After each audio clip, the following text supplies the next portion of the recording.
What's up, guys? Voice of Flex back again. Trying to be more consistent with this. We're gonna do a reaction today. We're live right now because I have a guest in the house by the name of Dill Sensei. He is aware of what's going on in the world, and so we decided to do a live reaction this time. Yeah. He's aware, but not as aware as some people. But at least he's on the right side. But we're gonna do a live reaction this time because, in the sake of saving time, memory, and just to get the nuance and the actual like fresh ideas as we have them, instead of trying to cut everything out or adjust and everything like that. So today we're going to be reacting to the Gaza It's peace. more raw. Exactly. Sorry, it's exactly. more raw. It's natural. So Yes. we're going to be reacting to the Gaza peace plan. It's a 20-part plan. I read some of the details the other day, but this is just a video from NBC that was dropped 23 hours ago. So we'll go into some of that, and then we're also going to be talking about some of the text that Charlie Kirk shared. I guess it was about 48 hours before his assassination, and how that may have altered the opinions and shifted the narrative as to why people think he may have gotten killed. But before we go into this, like I said, we have a special guest, Dill Sensei, one of my best friends, pretty much almost my whole life. And so, yeah, anything you want to say to the people, introduce yourself, my friend. What's up, y'all? I'm Dylan, aka Dill Sensei, and yeah, we're gonna get into this. I didn't read anything about this plan because I know it's a facade, in my opinion. It's just something to give the people to be like, hey, look, we're doing something good. Yeah, 85% those of Gaza Epstein is literally files. just. Those I mean, Epstein files might be they're crazy, huh? that's what I'm. Well, what I'm saying is like there has to be peace in Gaza because 85% of it is literally gone. Yeah.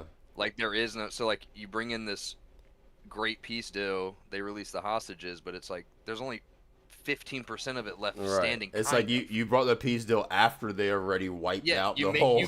you made sure that they had to do a peace deal. It's like if I come burn your house down and be like, "Hey, before I burn down the bed," like, Truce, yeah. like truce, bro. like, yeah. Do you want to sleep tonight, or should we like And actually, work I'm this out? actually gonna still sleep in the bed, but let's just make sure we're good. It's like so. I don't know. I don't think Israel's done. Nah, for Maybe, sure. maybe in Gaza, like war-wise, bombing-wise, but I mean, We'll see. what, like, yeah, Qatar catch a stray. Like, I mean, there's gonna be strays flying, and then eventually, Iran's still not off the table. Also, let's acknowledge his hoodie over there, faith over fear, Yes, sir. because we definitely sir. acknowledge Jesus saves. Jesus, unlike Israel Jesus as well. saves. So, Jesus saves. Yeah, I know. Yeah, but I'm like where he walked. so all right, so yeah, we're gonna get into this. Like I said, we got the two topics we'll talk about today. Sensei will be a regular part of the videos over the next, however long, in indefinite future. I might have a separate part of the channel strictly for our videos or our streams. But for now, this is what we're gonna start with, and we'll see how it goes. And yeah, just of course, the usual, like, comment, subscribe, whatever. But Notification bell. yeah, ding ding. And yeah, let us know what you think in the comments below. But without further ado, here we go. And again, this is an NBC video. I don't really care about the I don't really care about the narrative as far as when it comes to left right. I watch both sides on the news because I like to be, well versed, and I also like to know like how each side is taking it. But I think this is something that both sides arguably are kind of, agreeing on, in the sense that we all acknowledge what's happening over there is an atrocity. So Genocide. exactly. Yeah. Now, that historic breakthrough in the Mideast just moments ago, Israel's cabinet approving President Trump's peace plan. Now the clock is ticking for Israel to pull out of Gaza City and for Hamas to release his Hey, that hostages. volume's kinda low, Garrett bro. Hake reports tonight from the All right, White I'll turn House. it up. 2 years after the Hamas terror attacks that sparked Israel's bloody war in Gaza, tonight President Trump celebrating his landmark agreement set to bring it to an end. It's something that nobody thought was possible, and we're going to end up having peace in the Middle East. Who would have thought? It's a major diplomatic victory for President Trump. Israel and Hamas both agreeing to his peace plan. The hostages will be coming back Monday or Tuesday. I'll probably be there. All of it following a momentous 24 hours from Secretary of State Marco Rubio passing that note in front of the cameras to Trump's call moments after the announcement. What do you guys have to say to President Trump? Breaking the news to families of hostages held by Hamas. The hostages will come. All right, hold up. Let's see.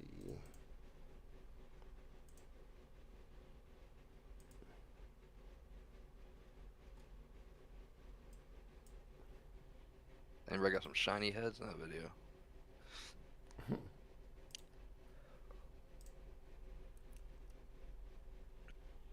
Oh, I mean, I just have to turn up the audio on OBS. That's pretty much all it is. They're all coming back on Monday.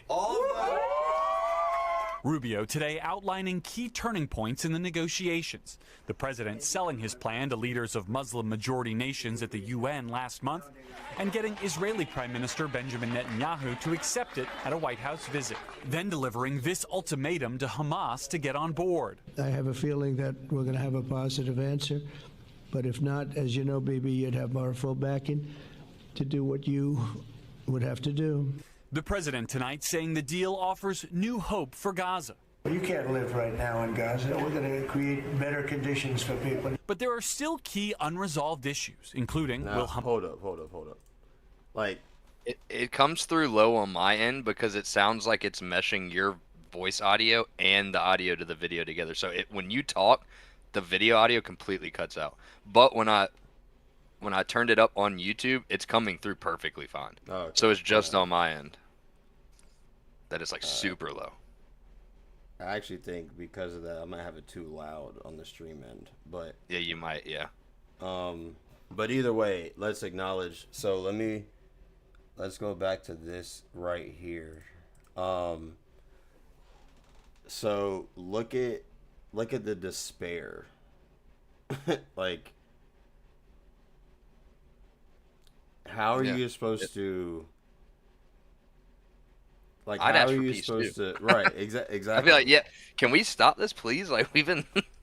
Now, something that now, mind you guys, like I said, this is a test. So Dylan is watching this stream on his end to make sure audio levels are right and everything like that. So we're gonna have some little interjections there, but either way, the video so far, it was Trump talking about. Now, there's a couple points here that I want to discuss, but it was Trump talking about, actually acknowledging that he doesn't want this to keep happening. He wants Israel to stop. He wants there to be peace, whatever. But, like Sensei mentioned earlier, 85% of Gaza is rubble at this point, uninhabitable. There's hundreds of thousands of people dead, tens of thousands of which are women and children. I think it was like 70% of the Gaza population was or were children under the age of 18. But the things that I wanted to point out were, one, Trump is doing this because he's trying to get some type of recognition or get back for his presidency, because since he's been president, there's a lot of things that the MAGA movement have not been happy about. And within that as well, he's trying to get a Nobel Peace Prize, I think. Netanyahu actually gave him the nomination for it a couple months back, which is insane because Netanyahu is bombing children. So how are you going to... Which I specifically remember us talking about, like, the no wars thing was such a point of his campaign. Right. Like, no more wars, and then what, like, a couple weeks ago, he's like, Ukraine, you can still fight for your territory, send weapons there, and then literally is writing love letters about Netanyahu on Truth Social over the past few months, and it's like, Well, and also he even with the Iran, or it's really Iran, but when they did the B-2 bombers and they blew up the the which nuclear sites, they didn't even completely destroy him. right? And They just also they gave damaged them him a little notifications, bit. so it's more it's most people acknowledge that more than likely they moved all of their nuclear material outside of 100%. that, and so. And if anything, you embolden them to want to make a nuke even more, because all the countries that we don't go to war with, even if it's a proxy war, are countries that have nukes. So When they're you like, kill somebody's family member, it radicalizes. exactly. That's all it does.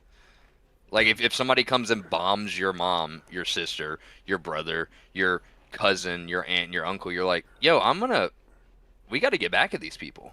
Well, and Like that's that's the why mindset. their justification to keep doing what they're doing has been the fact that Hamas has been, is still an ever-going power. And there's two things about that. One, Hamas is technically the governing body of Palestine.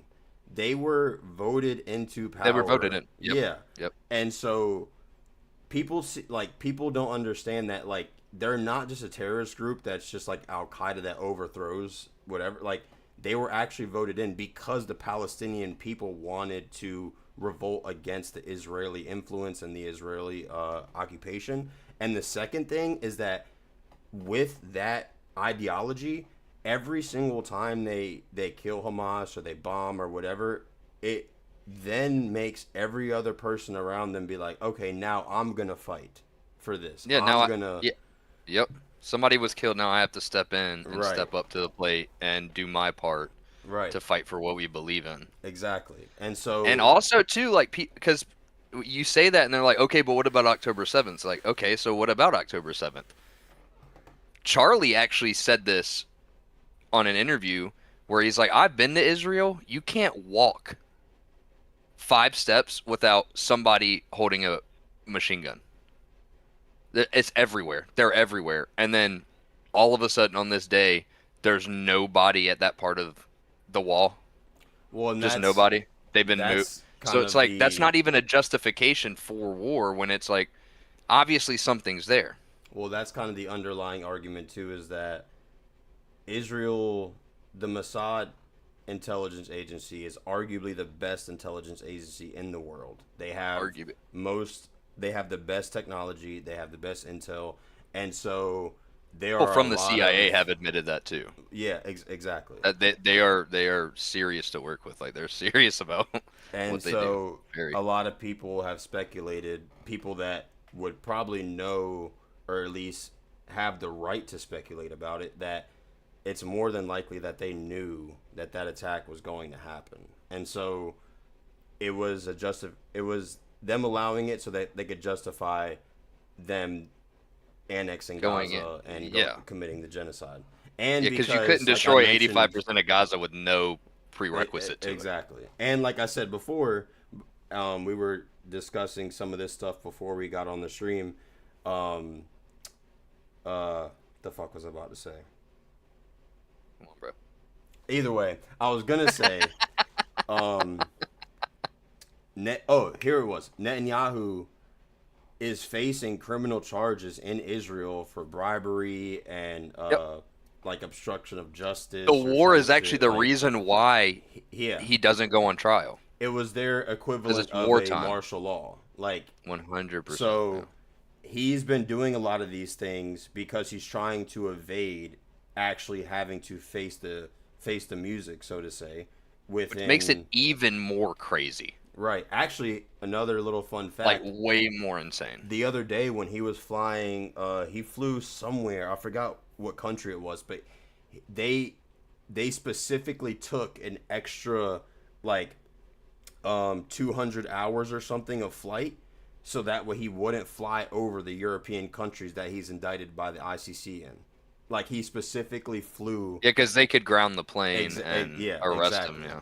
So, and it just goes to show that, like, a lot of the things he's doing, obviously, is because they do want to, commit the atrocities that they're committing, but it's also because he has a personal incentive to like, okay, if I keep doing this, then they can't indict me, they can't, bring me to trial, XYZ. Actually, when Which is he weird. bombed, What happened now then that you said that? What's happening now with the peace deal? wait 1 second. When he bombed, was it Qatar? It was either Qatar or Yemen. One of those bombings he did. It's so many, right? It's like So many. I mean, it's like, yeah. But one Put of your those hand in the jar, bombings you'll he pick out did a bombing. a few weeks ago, he actually was supposed to be. His trial was the next day, and he bombed. I think it was Qatar. He bombed them like the day before his trial. They said it was because of Hamas tunnels, which, they could put it under the guise of that. But also it's because he has that personal, like, self-interest of, okay, the more that I can keep shit going, like, I can, evade all these things that I'm facing on the back end. Because a lot of people don't know this, but there's a large, it's not a majority, but there's a large minority of Israeli citizens and Jews, like, across the world that actually don't like Netanyahu, or they don't want him to be in power. They're protesting. Yeah. Like, there's protests in Israel. Right. Like, get him out of here.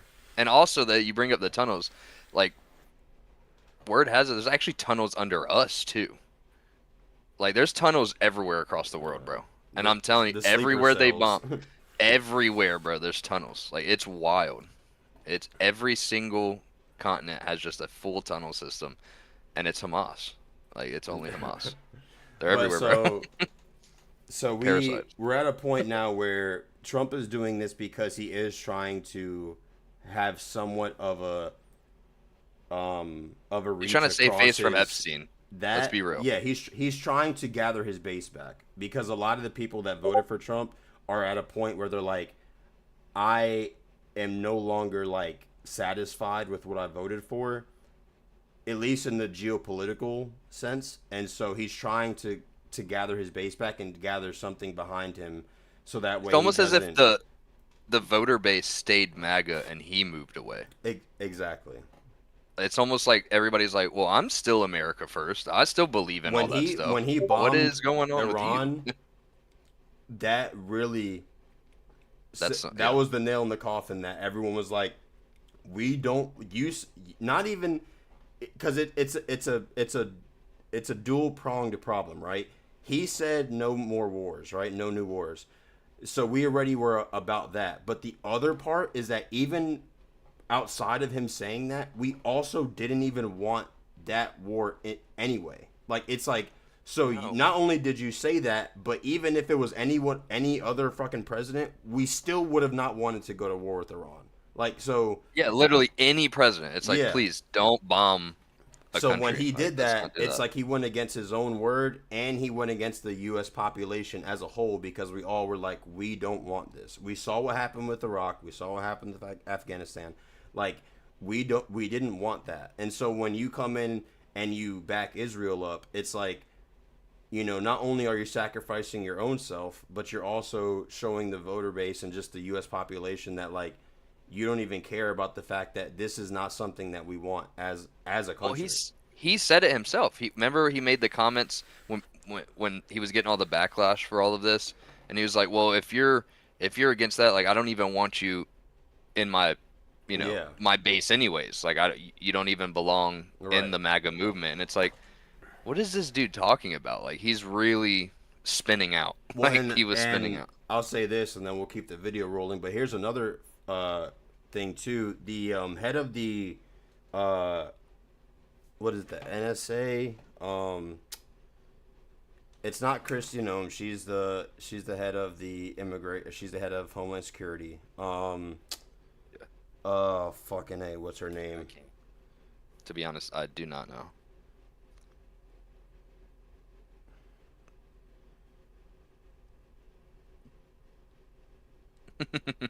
It's gonna fucking annoy me now. Look it up, bro. It's all right. I am. 1 second. But I also have one more point before we get back into something you said earlier.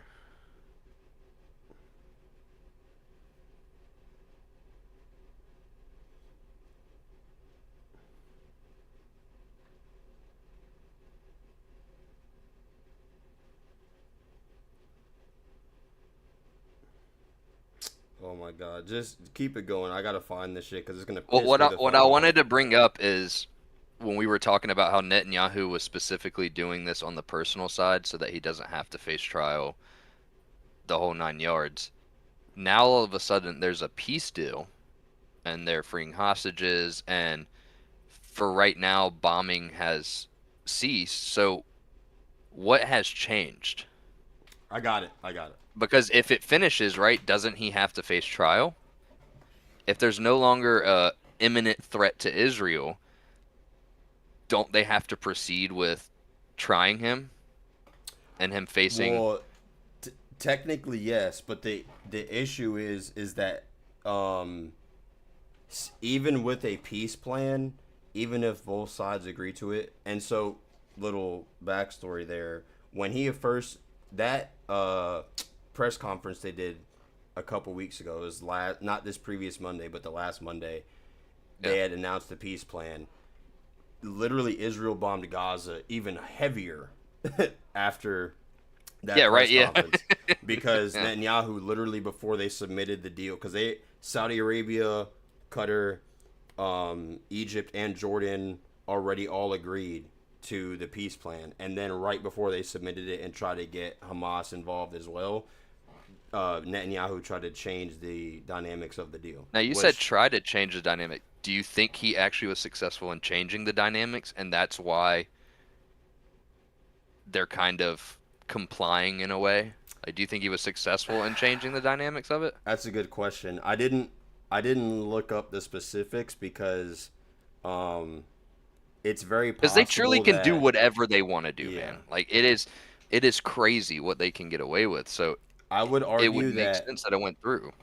I think it did go through, but I would argue that whatever it is that he did try to change, probably they may have not taken all of it to Hamas, but they probably did like alter it to a degree. But what's even crazier, I don't remember if this, and this is, I don't know if this is fact, but if I'm not mistaken, those changes that he was proposing, he actually did before that press conference. But the press conference was already scheduled, and so it happened like right before. So it had to go through. Yeah, And so whatever the peace deal was, the peace deal was. in other words, he Jewed him. Yeah. He was like, "Oh, you're about to announce this peace deal, but real quick, let's look at this line, But anyways, back to my point. It's Tulsi Gabbard. She's the head of the National Intelligence Agency, the NIA, and I think it was like 6 months ago or something, or it was 6 months prior to us bombing Iran. She had announced in a congressional hearing that Iran was not, either didn't have nukes and or was not producing nukes. Like they had, the nuclear capability, but they weren't doing it. And so, there's a difference between having capability and actually being at the stage to produce a nuke. Well, right. They throw out the number 60%, right? Do you remember that number? 60% enriched uranium. It takes a lot more enriched uranium to actually build a nuke. They do have 90% now, but the problem is that she made that statement in a congressional hearing. Fast forward when we bombed them, because Netanyahu was saying they're about to have a nuke. Which, mind you, he's been saying that since '98. Yeah, exactly. In Congress, videos of him in Congress. Exactly. Saying this, yeah. And then when that happened, she actually came out on Twitter and was like, well, I back Trump, like, whatever he wants to do, whatever. But it's like, so we have these things set in place, and let's also not forget, none of us are fans of Obama, but he created a nuclear deal with Iran that like allowed us to have that monitoring system, and Trump pulled out of it because in the first term, the Israel lobby was giving him so much pressure about it. And then guess what? This time around, he was trying to pretty much replicate the same deal that he pulled out of, because he understood like the ramifications of what could happen if, these things weren't going checked. And again, the overarching point of this, Why do we not fuck with Russia? Why do we not fuck with North Korea? Why do we not fuck with India or Well, technically, I think Pakistan's our ally. India is with Russia. Anyway, why do we not fuck with these certain countries? Because they have nukes. So That's Iran's point behind it. Yeah. Like, Also, a big thing is, why does Israel have nukes? oh yeah. And Like, they're right here. Oh, nobody wants to talk about that. Like, where do they get their nukes from? and of course We the don't have biggest nukes. the biggest thing too was regime change. We wanted to, of course, implement a puppet government Because that you worked. know. Yeah. That worked all the other times. Yeah, they seem to forget And now what terrorist group is in? Was it Syria? Like, who is it? Is it Al Qaeda? No, it's the Houthis, I think, is in Syria. Or that are running Syria? So that's cool. That works. I'm glad that we Syria is the Houthis. yeah, all the Christians that have been killed in Syria. No, that's Yemen. Syria is Pretty sure it's Al Qaeda. Or is it ISIS? It's one of those two. I'm almost positive. let's see.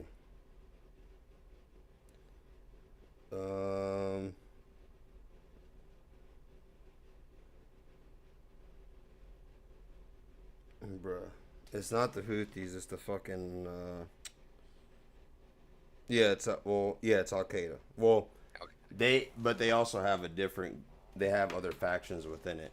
But They do, but also like that's not a in my opinion a great regime change. Like that doesn't show that regime change well, works here's like, the other thing that people weren't we fighting those people in the Middle East? Like yeah, we funded them actually, but here's the well, other thing funding that people funding and fighting like we do everything. we do bro. both Like, sides, yeah. We do everything, bro. But here's the Like- other thing people forget too: the regime that's currently in Iran.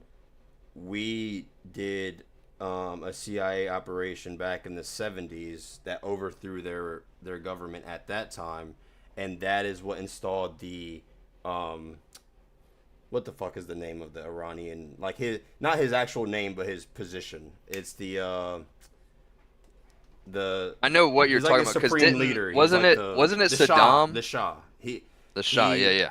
We overthrew their government at that time. The Shah was implemented, and now, but so it kind of comes full circle, right? Because where the government has come to now in Iran, they want a regime change, but when the war happened a few months ago between Israel and Iran, they did something. One side's more of like a liberal, like democratic type of side, and then the other side's more of a like a totalitarian, conservative type. But once they started getting bombed, they all came together, and we're like, "Fuck Israel!" Again, like, radicalizing. exactly. They were being radical. Yeah. So we forget that like we implemented the government that's there, and because of that, it led to the government they have now. And then they also now are like, well, we're still Iranians, so now that y'all are coming after us, we're still gonna go after y'all. So Oh, they're chanting "Death to America." It's like, why? Why Why do you think? Like, of course they are. If we didn't support Israel, they would not give a fuck about us. And I always tell people that exact thing because there's a couple people I've had this conversation with Iran specifically when that shit happened. The guys that I was working with on Figure 8, they were like, "Oh well, they say death to America. They can't have a nuke, whatever." I was like, "Okay, but why do they say death to America?" Like they don't. They're like, "Oh, Yeah. we don't care about the why. It's just because." I was like, "No, the why is important because." Well, I remember if us we talking don't- about this. Like, yeah. the why is everything in everything. Yeah, because if we The don't figure why- out the why, then it's gonna keep happening. Like, Yeah, everything just keeps going down this dark rabbit hole. It's like the why is literally in the existence of everything. Like, I don't understand that statement at all. When you were telling me about that, I was like, that doesn't logically, it makes no sense. but that's the thing. Is Like, that shows a boomers and low shit don't have level of logic.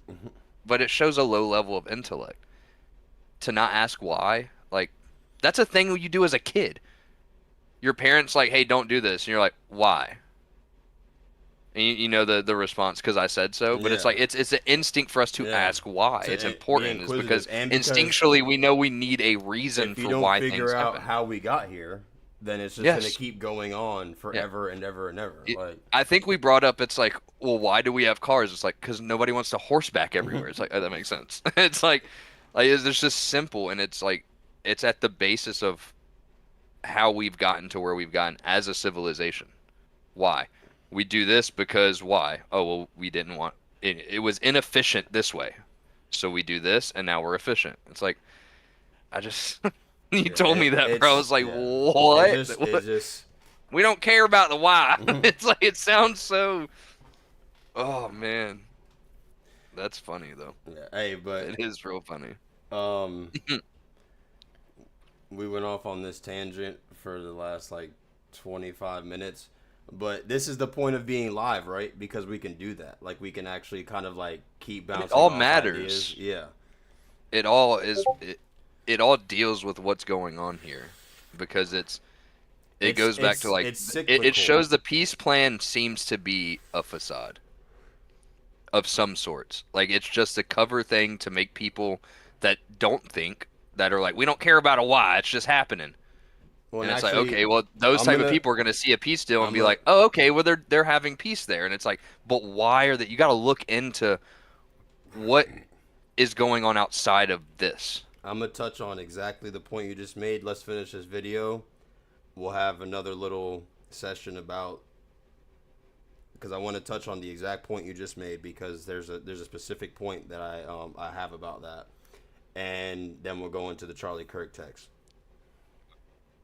Still key unresolved issues, including will Hamas disarm and who will run Gaza. The first thing we're doing is getting our hostages back, okay? And that's what people wanted more than anything else. They wanted these hostages want back the that have lived in hell like nobody has ever even dreamt possible.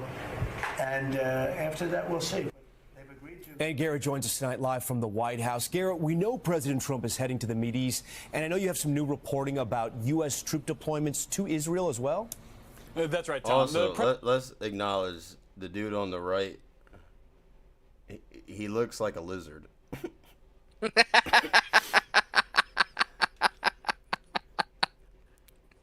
Bro, straight up lizard man, bro. They pulled him out of the hidden city under California.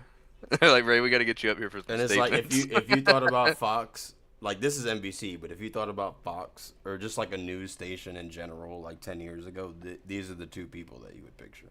These are the embodiment of old news. Yeah.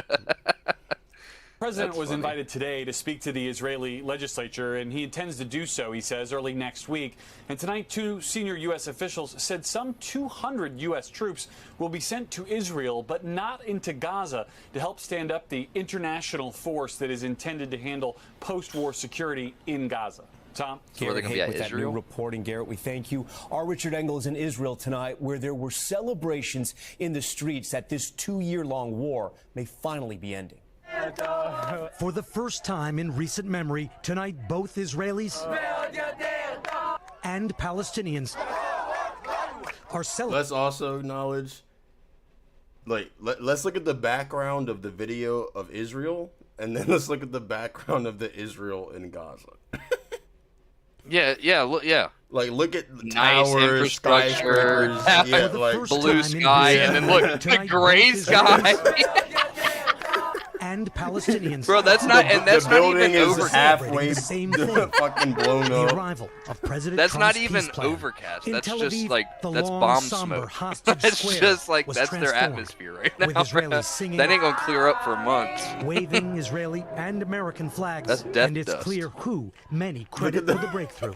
They are cheering not for victory, but for peace and closure. Michael That was Ilov like a wore 3D t-shirt printed Trump showing his mask. son Guy. Guy was at the Nova Music Festival when Hamas attacked on God, the October nose. 7th. All right, we don't have to watch the rest of this. But the point I was gonna make about what you said earlier, It's Trump, man, bro. That is so funny, bro. one part of the peace plan is that so within it says Israel will like bring their troops back, and they will kind of like in sessions, I guess, like stop, bombing them, stop occupying them, bring their troops back, whatever, whatever. And then the other part is that the governing body of Palestine is still technically not decided. Like there's supposed to be some type of agreement or like legislation that'll come once the peace plan is decided, that I think it's like some of the Arabian like leaders of that region will kind of either govern it, or there will be some type of outside legislature, as like maybe the UK or whatever. But the problem is that that technically means that they are still occupied. That means that they are still not a sovereign country. And so even though this peace plan might actually stop the bombing, it still doesn't separate Palestine and make it a sovereign nation. And I think that's where things are going to get a little bit misconstrued, or a little bit. Wouldn't that be a two-state solution? Well, wouldn't that be considered a two-state? Yeah, but Netanyahu said that's not happening. That's not, like, he's not having that. Exactly. And so that's where things are going to get a little weird, because even though it has been agreed upon and the hostages are supposed to be swapped, in the coming week, it's still the fact that it doesn't specify that Palestine is a sovereign nation with its own governing body, because Israel specifically said that if Palestine is its own governing body, that they still could, radicalize and go against Israel. And so it's especially now.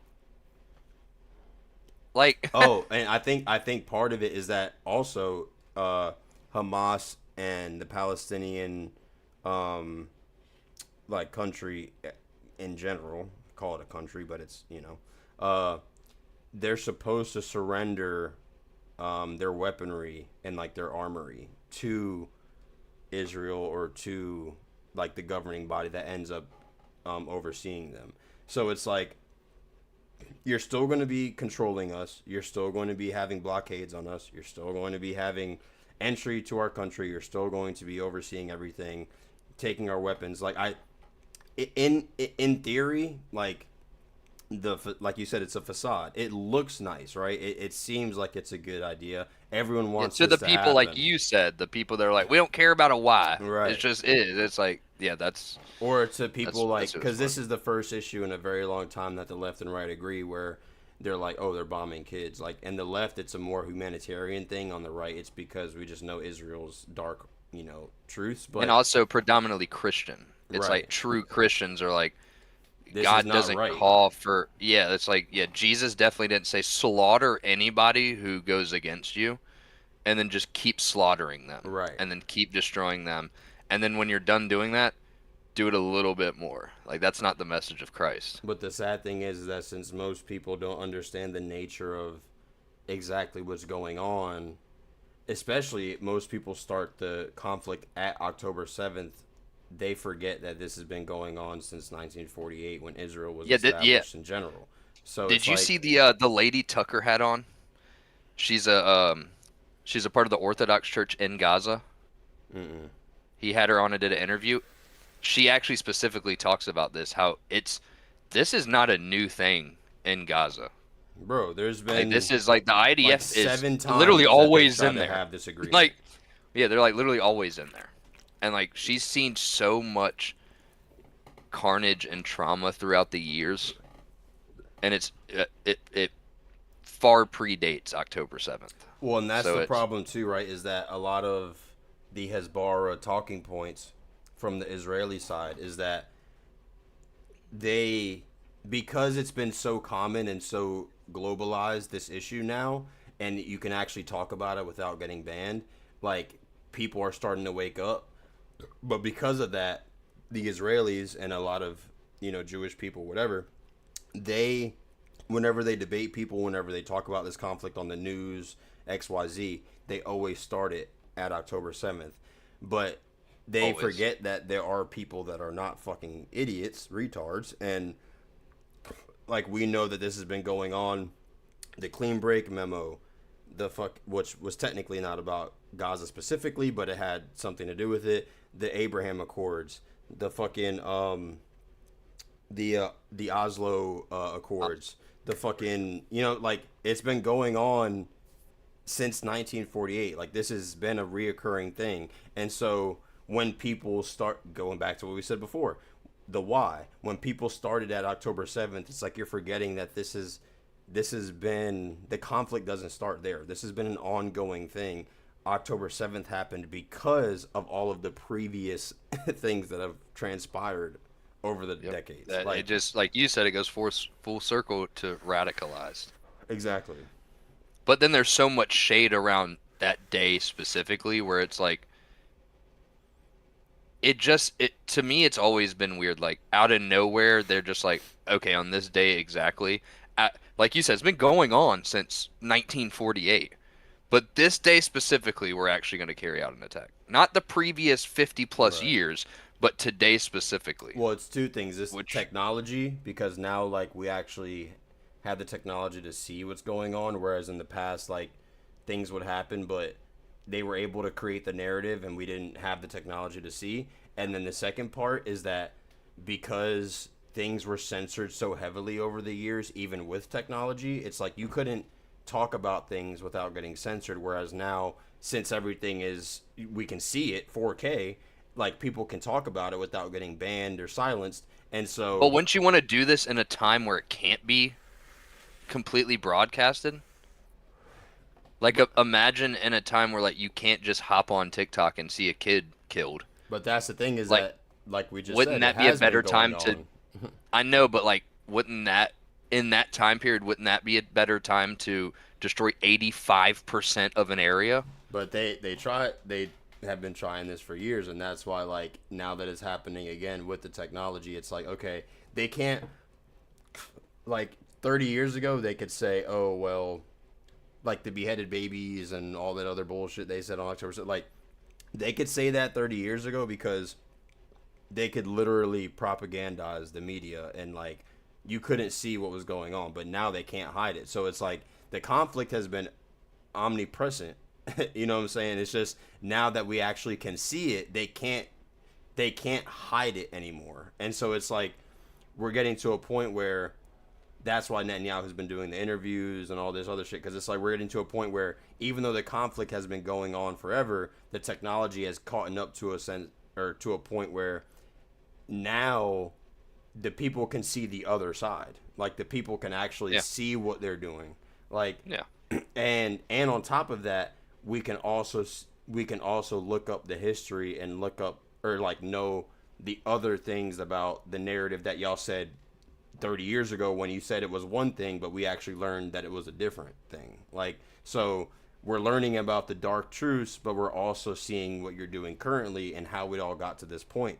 So it's like they're in a fucked up position, which is why, bring it back full circle, which is why Trump is trying to do this, which is why Netanyahu is doing interviews and trying to fucking, win the youth and all this shit, because they realize, like, holy fuck, like, we can't control the media anymore. Like, we can't just, like, you can't, so we're in a weird time where, like, alternative media is actually the truth, and there's nothing they can do about that.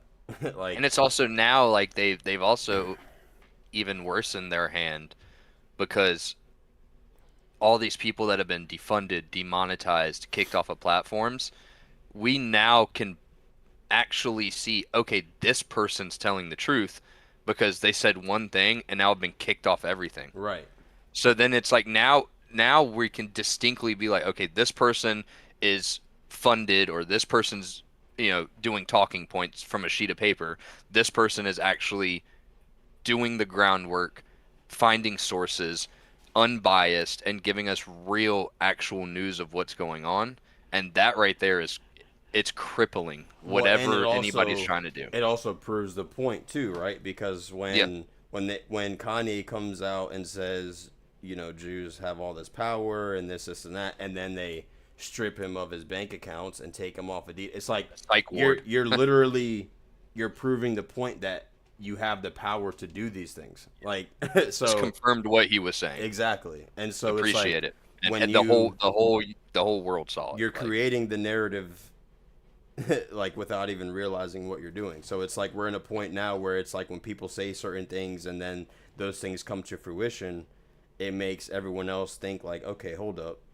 He just said that you have the power to control his bank account, and then you took his bank account away. Yeah, and he But lost then, every then you major said deal. that he's anti-Semitic for saying that. So like, Which one is it? But you still, Yeah. you still took his bank account away though. Yeah. Like So if he's anti-Semitic and lying, which again, like we say, they'll never call you a liar. But if he's anti-Semitic and lying, why did you have to do all those things? If you could just, we have the receipts, we can prove what he's saying is outlandish, he needs help, he needs mental help, then it's that easy. It's that easy. That's why I like these truth tellers, these like, the Candaces and the Tuckers and the Megyn Kellys it's like you don't have to.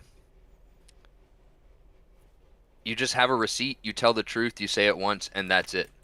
The truth is the truth. And Right. it's like it's crazy what telling the truth once does and how it exposes so much evil. And it's like it's weird how the people that claim they're telling the truth have to constantly be in your face about what they're trying to say, constantly repeating themselves, constantly slandering people, constantly attacking people. It's like, Well, obviously that's not the truth. Well, that's like exactly. That's like the whole thing when they did that press conference for the peace plan.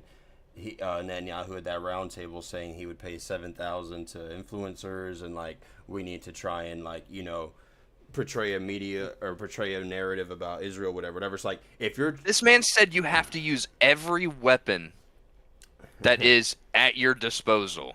And right now, social media. He called social media a weapon. Yeah, and then and funny too, nobody he was like, he's like, so do we know what? And then they like put a couple guesses, and then he was like, no, it's TikTok. But it's funny because the way he said it was kind of like a teacher in front of a class, like, okay, kids, what is the? Yeah. What's Like, crazy? It's like y'all a are Jew retards. buys TikTok, and then the prime minister Jew says TikTok's a weapon. How are people not making that like? That blows my mind. That there's not more of an uproar about that than there has been. It actually blows my mind. But the other thing about it is the fact that, like, if you're having to pay people to like push a narrative, and you're having to like control, Not truth. Exactly. Because if it was the truth, then you wouldn't have to do any of that. It would just come to light regardless. Like Naturally, it would be a natural thing. right. People would just do it willy-nilly just because they want to make a video. People are making money. I mean, shit. Off their Hey, videos. look, Israel, look. Give me the $7,000, bro. Like Bro. I will sign up, bro. I'll do the dance I'll come right now. kiss the wall, bro. Like I'm not even playing. Bro, custom hat, bro. Like I'm right there. I'm literally not even joking. Like Dude, I'll put the rectangle on my head with the hat.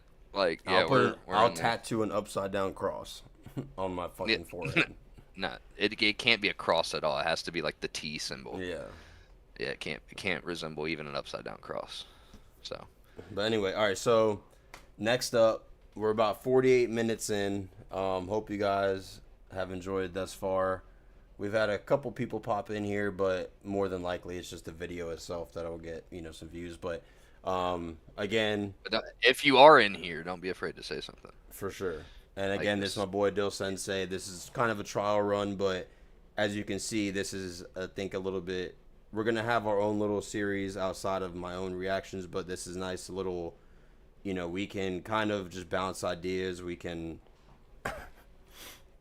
bounce ideas. We can kind of just go back and forth. We can have just like a fresh dialogue without, a specific, point that we're trying to reach. And I didn't go. Which that's all of our conversations. Yeah. Every time we talk about I was something, 2 hours actually- later, we're like, we'll start talking political, and then 2 hours later, we're like, yeah, so like, I just don't understand why the gaming industry is the way it is. It's like, how do we get I was here? actually gonna say that earlier when we went off on the first tangent, got into Iran. I was gonna say like how the part of the reason why I wanted him on this is because just the fact that he's a Christian and he's one of my best friends and he knows some about what's going on, but also because since he is one of my best friends, like we just literally, like we'll sit here, be on the phone or be on the game, and then like we'll be talking about one thing, and then 10 minutes later we somehow got to a whole different, you know. Well, a little bit of backstory on that is like when we were growing up, we were at the start of this whole like social media thing. Like I remember when YouTube, like you remember when YouTube actually dropped and became a thing? Bruh, who Like- you telling? I like, had a so, damn like- Dazzle capture card. But what I'm saying is before then it was hours of sitting in your garage Yeah. doing, practicing kick flips or just sitting there talking and talking and talking and talk for hours. Man, this is boring, man. Like we're so bored. And then 4 hours later, we're still in the same spot. We've talked for 4 hours Yep. about everything. It's like that age old, kind of cliche where it's like, being bored sucks, but like I'd rather be bored like with my friend. You know what I'm saying? Like I'm doing nothing, but I'd rather do nothing at your house. Like Yeah, exactly. Yeah. Like, Like yeah, he can would, I come over so we he can would do come nothing through together? because I had an Xbox, and so he would come through and like we would sit there and just be playing late on Gears or Halo or whatever, and like we would just sit there and be listening to music or and I would show him, like I said, I had the Dazzle capture card, which none of y'all probably even know what the fuck that is, but like I was recording gaming content back in the day when you had to like have 80,000 cables in your fucking room, and I would like be showing him like, oh bro, look at this like new like edit I did, or like Look at hey, come here and look at my 360p video. Like, look at this.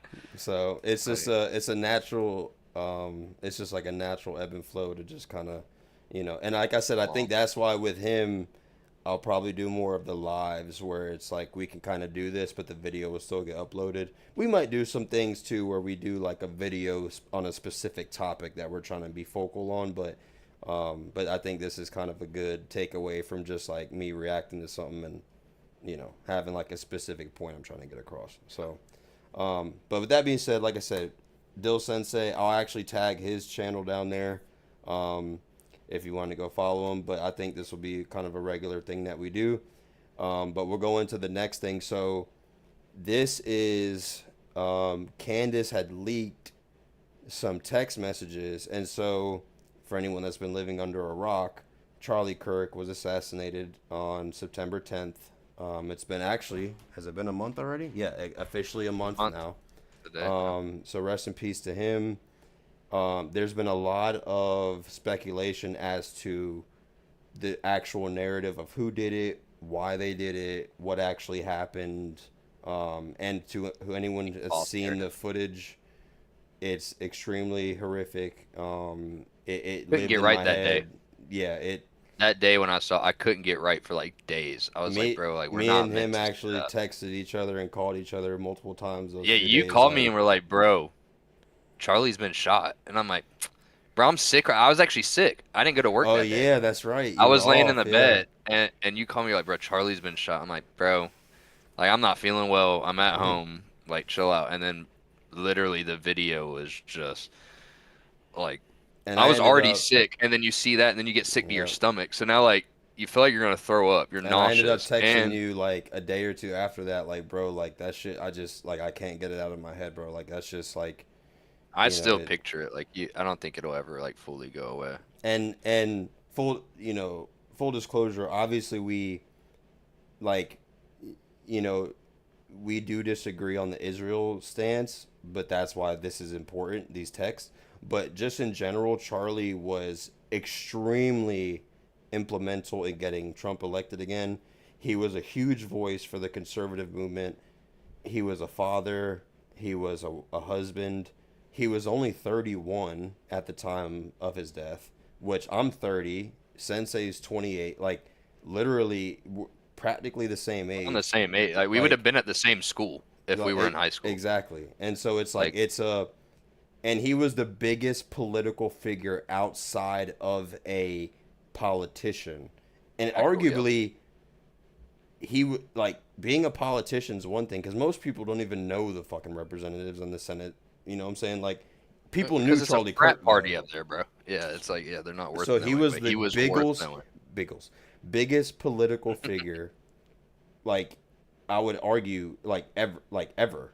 You know, like, you know, you have him, you have Candace, you have Tucker, like, but what he did and what he created was a huge movement, and to see what happened was a tragedy. And you know, it's been kind of a touchy subject because everyone has their different beliefs and speculations, but regardless of the point, he still was a man that was a human, that was a father and a husband, and he was assassinated in front of thousands of people. And you know, you I don't cannot agree with take Destiny, but I wouldn't want to see a video of him getting his neck blown out. exactly. Like that's Well, if crazy. he got his neck blown out, it would be by something other than a bullet. But Yeah, there's a gay joke. Okay, yeah, that was a homosexual. but joke. no, all jokes aside, though, rest in peace to Charlie. And again, Yeah.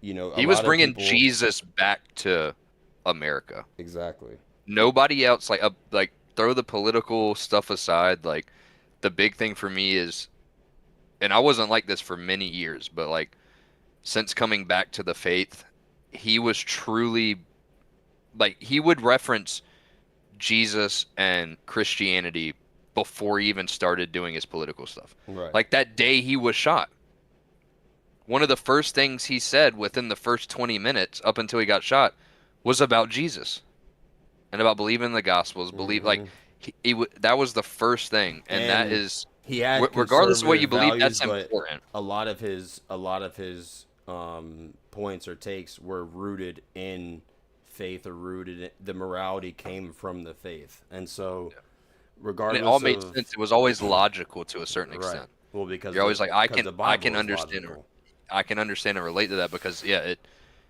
like, logic is like our basis of understanding, and it's like everything he said just kind of clicked. You're like, okay, even if you didn't agree at first, if you mull over what he would say in your head, eventually, unless you're like super radicalized and like just whatever, like, it would start to make sense. You've got, okay, well, that's wild that he said that, because that explains a lot of things I'm seeing in person, in videos.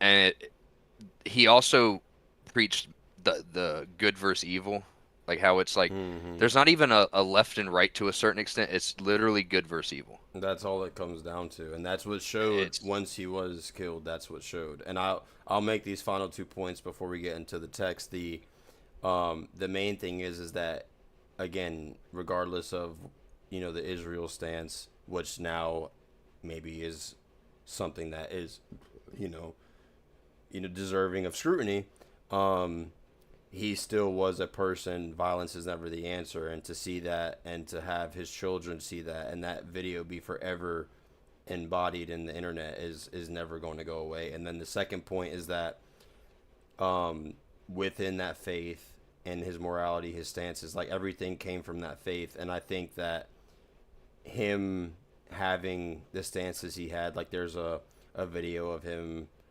it's kind of chopped up because they want to paint a narrative, but there's a girl like, oh, like, if your daughter got raped and, you know, was pregnant, would you, you know, abort it, whatever. And like, he's like, that, you know, the child would be had. And I think that just shows that at the end of the day, what he stood for and his faith always came first. And I think there's something to say about that. Thank you for saying that, because it was painted as who in their right mind would do that? And here's the thing: when you're a born again Christian, it's not your mind, it's God's mind. Exactly. And regardless of how crazy that situation would be, it specifically states, "Thou shalt not kill," which is interpreted as "Thou shalt not murder." Thou shalt not senselessly kill.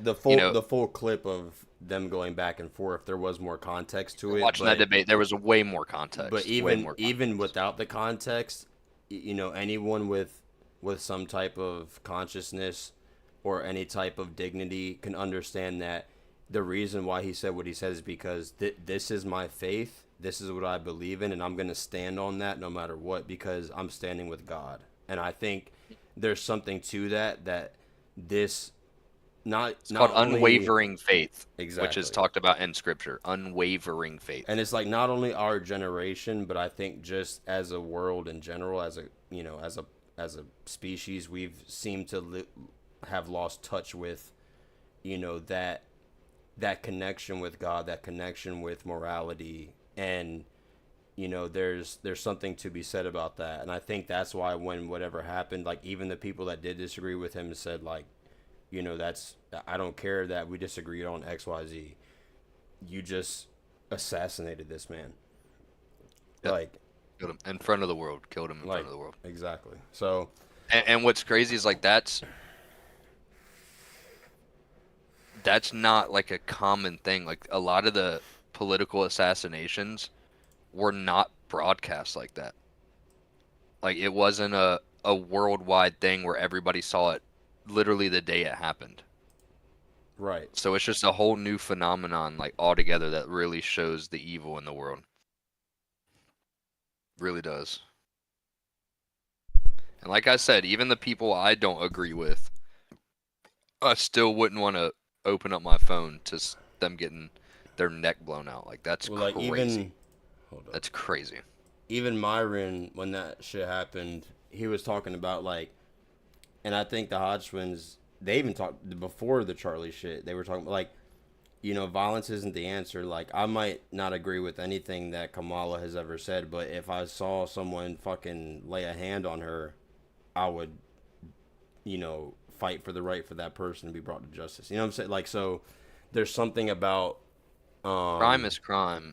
Like evil is evil, regardless of who it's done to. right. And there's something about we've talked about this outside of this discussion, but there's something about the people on the left. When things like this happen, if they don't agree with somebody, they celebrate violence. They celebrate, atrocities that happen. Made in the image of God.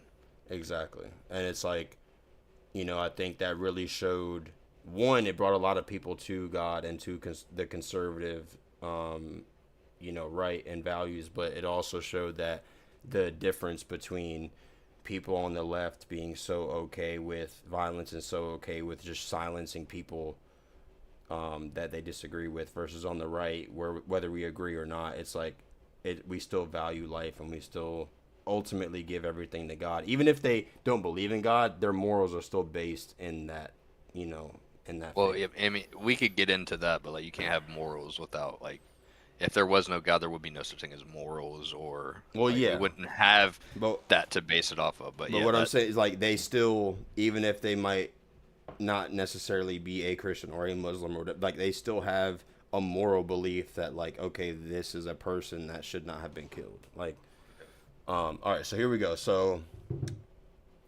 the hell?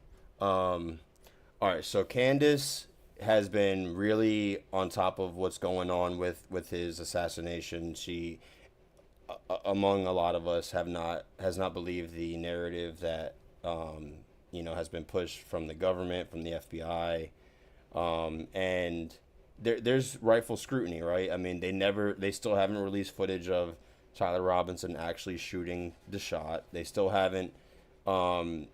There's a lot of speculation on the timing, that like he was in different places. Yeah, he hasn't confessed. Like, there's a lot of different things that we can pick apart. But one of the things that immediately happened because of the Great Awakening going on, everyone was like, okay, maybe it was Israel. So, but Candace has been going, deep diving into a lot of the things going on with him. There's been some things that have been kind of like, okay, whatever. But in general, was literally one of Charlie's best friends. Charlie was one of her best friends, and helped they build brought Turning up, Point. they brought up Turning Point for years together, and I think she's right in wanting to make sure that whatever happens with, the trial, with his legacy, all these kind of things, I think she's right in feeling vindicated by doing what she's doing, right? So 100%. Well, we don't want another JFK situation. right. Like we still don't what really happened on that day. Well, like I told you the other day, even MLK, the person Errol Even Adams or whatever MLK. the fuck his name Yeah. is, yeah. So she released these text messages a couple of days ago, and it turns out that these are text, because there's a bunch of footage going around or different things going around that Charlie was possibly starting to switch his position on Israel, because that was the biggest kind of contention that people on the right had with him as far as his views. Everyone agreed with him. He was kind of a moderate conservative, right? He kind of preached Christianity, he preached God, he preached, the nuclear family, being a good person, having moral value. But the big thing that a lot of people on the right had contention with, especially the younger generation, which he goes to college campuses, was his stance on Israel. And so, Very pro-Israel. But to say that, I think it was pro-Israel mainly because he visited, and since he's such a devout Christian, like he talked about this. When you go to a place where Jesus actually walked, yeah, and you go he to did, these sites where yeah. Jesus actually preached, walked on water, like you're standing in the spot that you read about in Scripture. I feel like that is such a powerful There's a thing. connection there that, like, A super big connection. Yeah. So it's like, and he would say this when he would talk about Israel. Yeah, he's always Is that, said, like- he's like, I've been there. There Yeah. was something about the land that, like, I felt, Yeah. home. I felt the connection Yep. with God. Felt the connection with Jesus. Like, and I don't think he's wrong for that, right? I don't think I don't think he ever had ill intent with what he was trying to portray when it came to Israel. He wasn't saying they should rule the world. He was saying Right. that place holds It was strictly a immense spiritual immense value in our beliefs and our history. And That's even what- when that's he what- would debate, he would get questions about Israel, when he would do his debates and stuff, he always would preface and or rebut with a spiritual or biblical, theological, debate. It would always be like, I remember one thing, like, the dude asked about Israel, and he's like, okay, well, do you believe that the Jews should have a homeland or whatever? Like, it was something like that. But every time he debated Israel, it was always from a spiritual side. It was never from a governmental side. So I give him that. Secular argument. Yeah. I think everyone would agree that he never had ill intent with what he was trying to do. But I think because of how much the world has been changing and people have been waking up to this, he's gotten to a point where, because his whole thing was free speech. And so as we get into these texts, the months leading up to his assassination, he had Tucker and Dave Smith on a big Turning Point event a couple months ago, and he's been debating Israel more and more. He had that letter that he sent to Netanyahu talking about how, like, he's fighting the home front here in America. He's having to defend Israel all the time, but they don't ever have to, defend it. And so he got, I think PBD, he got, yeah, on Pat Bet yeah. David, where he was like, I have to, what do you say? I have to be careful how I say this. They're trying to ethnically cleanse Gaza. Like, he just went straight Yeah. in. So it's I like, you think- can tell he was battling himself. Right. I think what it is he got to a point where even though he genuinely wanted to defend Israel and that was his stance, I think he got to a point where he was just kind of fed up in the sense that he was the only one having to actually do the defense. I Like, think it's actually because that means he would have to go against his faith and his Christianity. right. He can't defend something when innocent people are dying, because that's not But not how Jesus went I about things. I And- agree with you, but I think outside of the faith, I think just in the essence of what he was creating, I think he just got to a point where he was like, I do believe in Israel, but I'm tired of being the only one having to fight it. Like, I'm tired of being the only one having to debate it. I keep getting asked about it. I keep having to fight for it. No one in Israel or none of the leaders or not, like, no one else is having to actually do it, but I'm here on the college campuses having to debate it all the fucking time. Like, I think he got to a point where it's like, I believe in free speech, so I am going to have Tucker at my event. I am going to have Dave Smith. Yeah. Like, and if y'all don't like that, then so be it. But, like, either way, like, I'm tired of being the one to constantly fucking be the whipping boy and constantly be the one to defend y'all. Like, why don't y'all do something, And I think he was in this juxtaposition of believing in one thing, but also wanting to believe in another thing as far as free speech, as far as like everyone should be, fighting for their beliefs, etc. So And that's where the texts come in. right. And so here we go. So supposedly these texts were about 48 hours before his assassination, and there was a lot of things leading up to this, because he spoke publicly on his pod and other people's pods about how Israel was becoming kind of a nuanced topic that he was having to constantly fight for. And so the texts read as follows. Charlie says, and now it's 9 people supposedly in this. I think it's a WhatsApp or a Signal chat.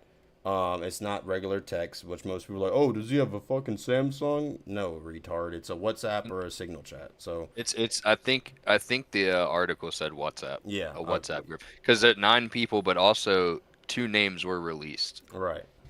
Two of the So 9 names. Charlie says, just lost another huge Jewish donor, $2 million a year, because we won't cancel Tucker. I'm thinking of inviting Candace, which he stopped inviting Candace because once she started talking about the genocide and got fired from Daily Wire, even though they were still friends, he had to cancel her because his journalists, wouldn't allow Well, it. also she went into that. She said that he was getting pressure about having her at events around the same time. They basically tried to destroy your life. Yeah. And completely cut off her funding. So she actually said, like, she told him, like, look, like, no hard feelings, like, do what you have to do. I have to focus on literally rebuilding my life. Well, that's what and they making do, right? sure that I can continue working. You claim they have power, and they say they don't have power, Yeah. and then they fucking bankrupt you. So So she was like, do what you have to do.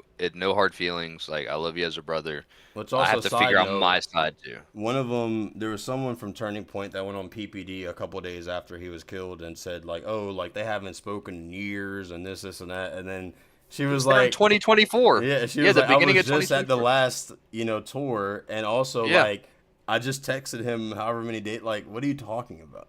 Like, Dude, but anyway. and again, another narrative. Right. Why would you lie about that? If there's nothing weird and shady going on, why would you lie? Yeah. Right. So if you lie about something that is something that's literally public, something where you can take what he just said, and it's minimal. Pause the it's video. a very small, trivial detail. It's such a small detail. Like, and if you lie about something trivial, you'll lie about something that is actually huge and yeah. Exactly. All right, so he says he lost a $2 million a year donor. Someone said ugh, which is blanked out. Charlie responds, Jewish donors play into all the stereotypes. I cannot and will not be bullied like this. Leave me no choice but to leave the pro-Israel cause. Another blanked out name says, please don't invite Candace.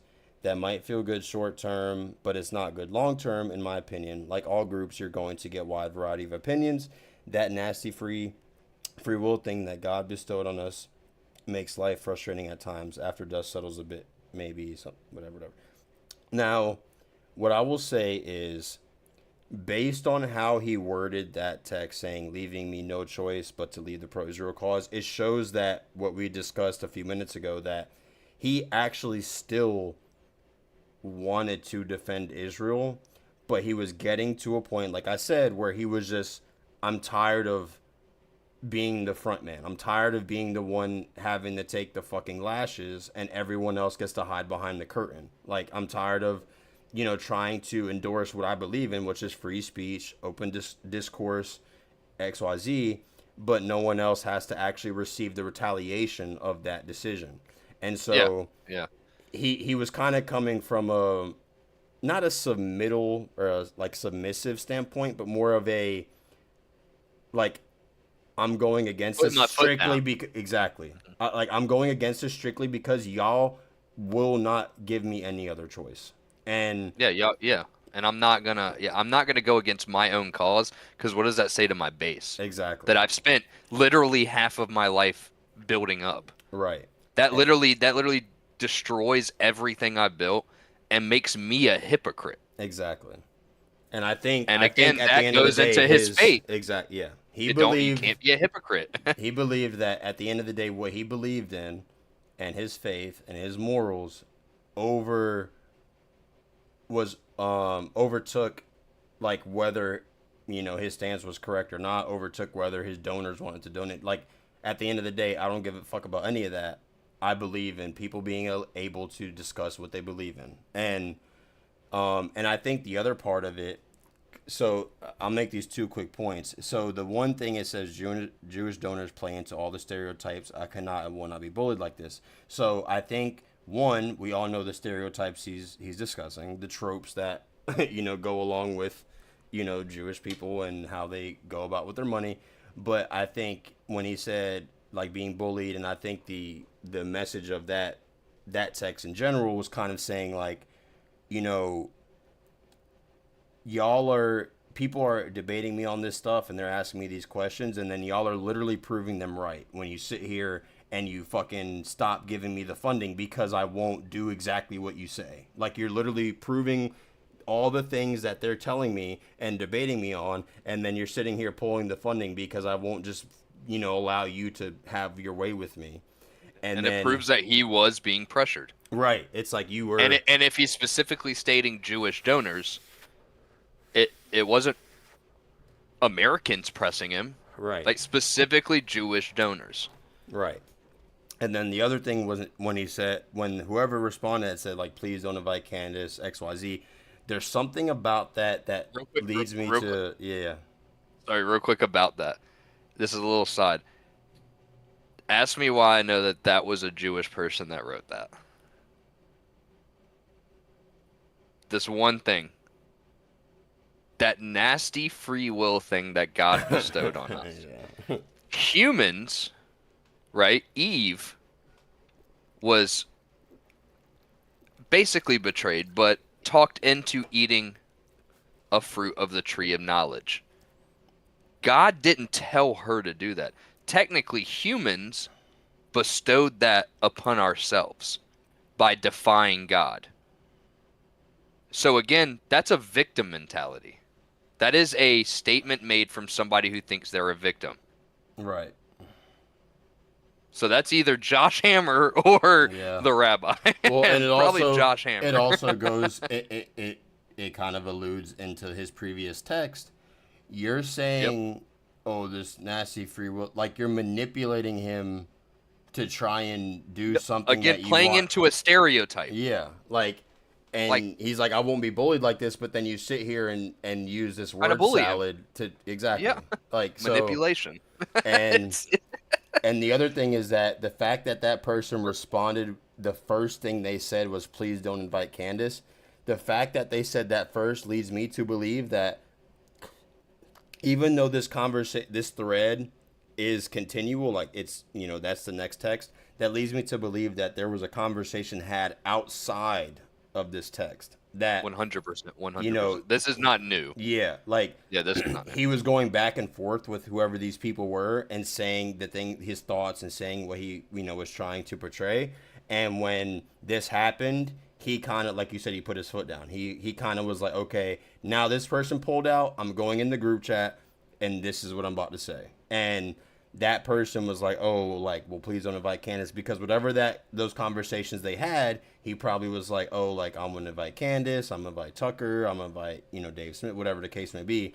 And it's like the fact that he just expressed, he was coming from a place of, submission. Like, I have no other choice. Like, and he kind of was coming from a place of dire straits, right? Like, he was kind of looking for, not only a solution, but also compassion. Like, another person pulled out. Weary of the person you back into a corner. Yeah, like, but he's like, I have no, like, what am I supposed to do, right? Like, that's kind of where he was coming from. And I think the way he worded his text kind of shows that. And so the fact that this person came back at that, like we said before, it kind of shows that bullied, manipulation, stereotypes. And it also comes from the fact that, like, he was coming from a place of compassion and genuine, like, this is what I'm fighting for, but I can't even do it. And you strictly go to narrative or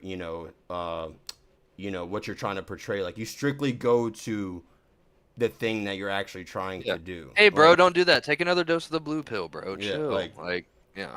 and so I think these texts, I mean, now mind you, these don't necessarily prove that, Israel did it or whatever the case may be, but I think Not at all. Not at all. I think it just kind of shows that, what it further shows what we discussed before, where he was at a point where he was backed in the corner, and it shows that no matter what, he still is going to stand on his faith and what he believes in.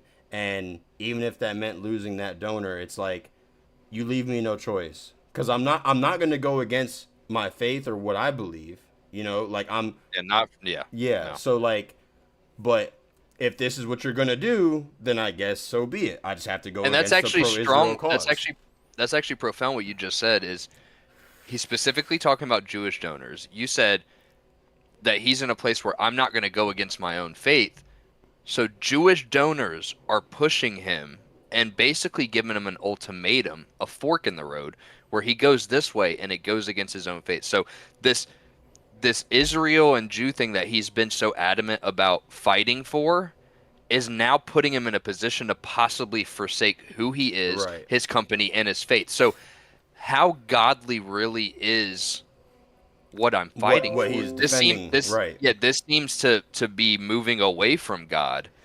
So maybe I'm fighting for the wrong cause. Right. Maybe And I the think cause that's I where thought was supposed to be a godly, biblical cause has actually grown far from that. Right. And But that's it's no where it's longer like, that. you leave me no choice, because it's like, if I'm fighting for this thing that I truly do believe, but you're doing it in such a, surreptitious, manipulative way, like, Nate. exactly. You're doing it in such a way where I'm not doing it because I believe in it. I'm doing it because you're forcing me to. And if that's going to be the case, I'm not going to do it, because you're not going to make me do anything. I believe that people should be able to speak.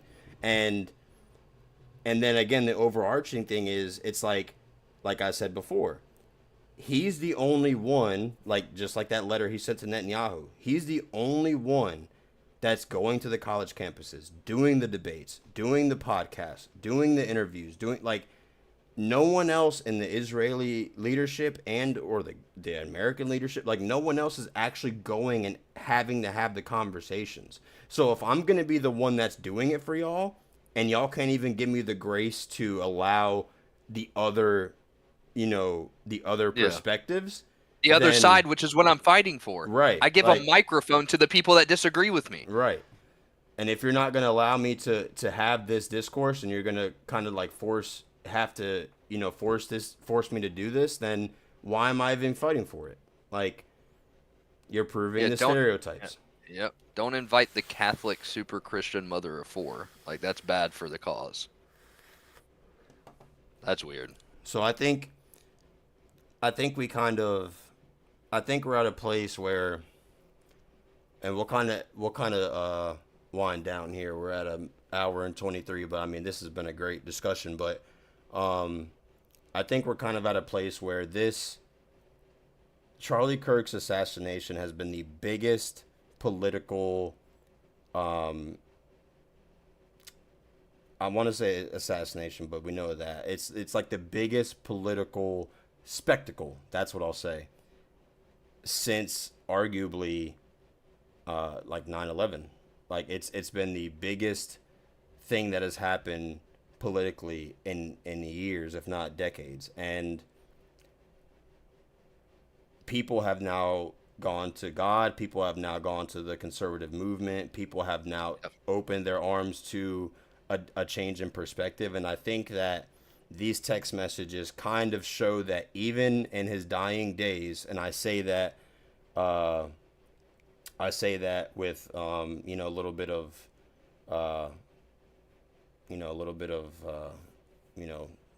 stain on my heart, so to say. In his dying days, he, no matter what, still was willing to stand on his faith and what he believed in. And I think it shows that regardless of the speculation and the conspiracies and all this other shit, it just shows that he was never going to back down to what Charlie Kirk and Turning Point was. Like, he was never going to back down from, I believe that people should have the right to have these discussions. And if you're going to force me to choose A or B, but I know that A is right, I'm going to go with A. And if that means that you're going to take money away from me, that means that you're going to possibly kill me, that means that you're going to put me in a box, that's fine. Because at the end of the day, this is what I built this on, and that's always what I'm going to stand on. And I think there's something about that this, like, society as a whole has kind of lost touch with. Because outside of faith is always going to be the answer. But in general, like, this kind of dignity and this kind of Trumanship, gentleman, stand-up behavior is something that people need to kind of get aligned with. And again, the only way they're going to do that is through God. And that's why his death was so impactful. Exactly. Yeah, that was well said. I don't have anything to add to that. I did kind of have a little. I don't have anything to add to that. That's like literally exactly it. I would just be reiterating what you said. So, yeah. Well, I digress. So, all right, guys, we almost went an hour and a half here. Hopefully, let us know in the comments any production issues, audio, video, whatever. If there's anything low, if the quality wasn't that great, definitely let me know, because I want to make sure that everything is up to par, especially after the last couple videos, the audio was really low. So, and then like I said too, Sensei is going to be, we're going to kind of be doing this more as a regular thing. And I think hopefully y'all can understand that it was a bit long-winded, but it was, as you can tell, it was natural. It was a discussion. So, let us know whether you agree, disagree, what your thoughts are on Charlie, what your thoughts are on these texts, on Gaza, on Israel, even besides the thing we've spoke about, just in general, like what your thoughts are on, politics or the USA or the globe as a whole, like what you think is going on with the world. And yeah, we'll do a few more of these. I actually have a couple ideas of what I think our next ones will be. And I'll do another reaction video this week discussing the potential war with Iran, as far as, how we might be getting to that point. And then I actually might do a little bit of a deep dive into Vance as well. The tech man. Yeah, as far as his, his backstory and where we're kind of at. There's a lot of things to speak about, but again, hope you liked it. I'll link Dill's channel on the bottom, and Dill, if you want to, I can try and make it to like where you can post this on your channel too. Just keep it on you, bro. We'll just keep it rolling. In the meantime, me and him are gonna go. That was fun. It was good discussion. We're gonna go game. So also Gears Reloaded. Also, if you're a gamer and you have, I would say PC, but like any system, and play Gears, just, Fortnite, whatever, like put your gamer tag in, put your Steam name. Yeah. Yeah, hit us up. We'll game. So check us out on Twitch. But yeah, again, make sure to let us know your thoughts below, and we will catch you on the next one. Have a good weekend.